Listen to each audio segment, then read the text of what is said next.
So yo, what's up mga brad? So ngayon pupunta po tayo magkuha ng marine plywood mga brad. Ayan po ang weather update po natin. Medyo maulan po ng kunti. Ayan. At kasama ko po yung isa sa aking team. Ayan, siya po ang nagmamaneho sa ngayon para makapang-reply po ako sa mga nagko-comment sa aming post at nagme-message po sa aming messenger. Kasi pag ako po ang nagmamaneho mga brad, hindi po ako makapag-reply. Pagkasagot naman po ako kung mayroong tumawag, pero hindi po ako makapag-reply sa inyo.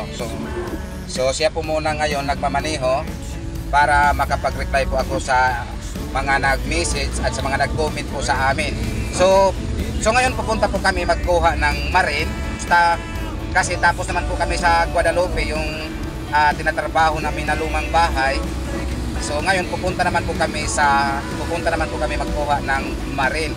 Hindi pa po kami pupunta sa sa bintahan ng marine. So ang dami pa pong dadaanin namin. Unang-una po yung nagbibinta ng mga aluminum. Kasi may bibilihin po kaming aluminum para po sa railing sa ating pick up. At pagkatapos pupunta po kami sa bintahan ng mga pintura. At pagkatapos pupunta po kami sa bintahan ng mga speaker. At pagkatapos niyan ay diretso na po kami sa bintahan ng marine. So ayan po ang update, yan po ang weather update natin mga brad. Ayan, nagamit na po siya ng wiper. Ayan, medyo maulan po. Nandito na po kami sa Inbacalso, crossing Birama Avenue. Ayan. So nandito na po kami sa Tabuan Public Market. Ayan po. So una po naming pupuntahan ay yung nagbinta ng mga aluminum. Kasi bibili po kami ng aluminum para po sa siding sa ating unit. Ngayon nandito na po tayo sa bintahan ng mga aluminum. Dito tayo mamimili kung ano po ang mabibili natin. Mabili natin dito mga brad. Ayan ang tinatawag na counter nosing 1x12.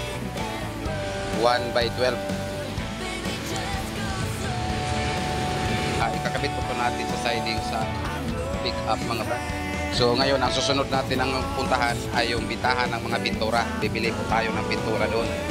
So ngayon nandito na po tayo sa bintahan ng mga pintura. Yan, dami. Yan, tapos na po kami nakabili ng pintura mga brad at meron pa silang ino-offer sa amin dito na pagkain. Ayan, yan po ang puto cheese. So tapos naman tayo sa bintahan ng mga aluminum at bintahan ng mga pintura. So ngayon pupunta na po kami sa bintahan ng mga speakers.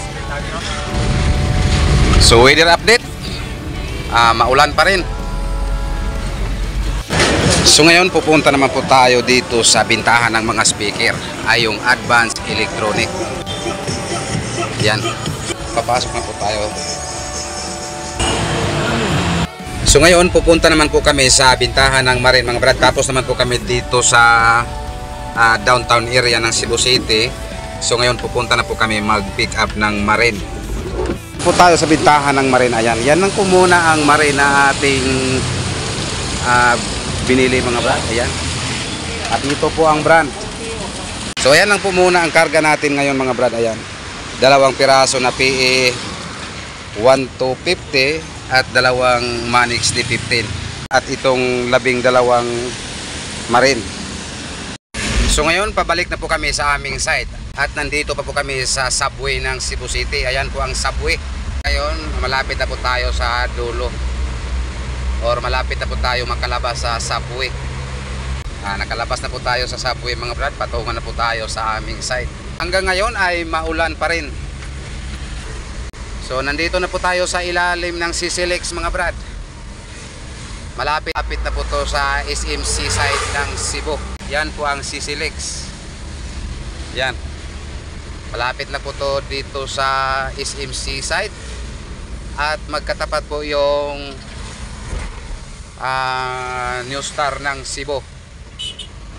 So ayan na po ang SMC site mga brad. So nandito na po tayo sa SMC site. Ayan po ang SMC site. At dito sa kabila, ayan po ang New Star. Yan, i-zoom natin. Yan po ang New Star. So ngayon nandito na po kami sa aming site. Sa awa ng Diyos, nakarating po tayo dito ng maayos.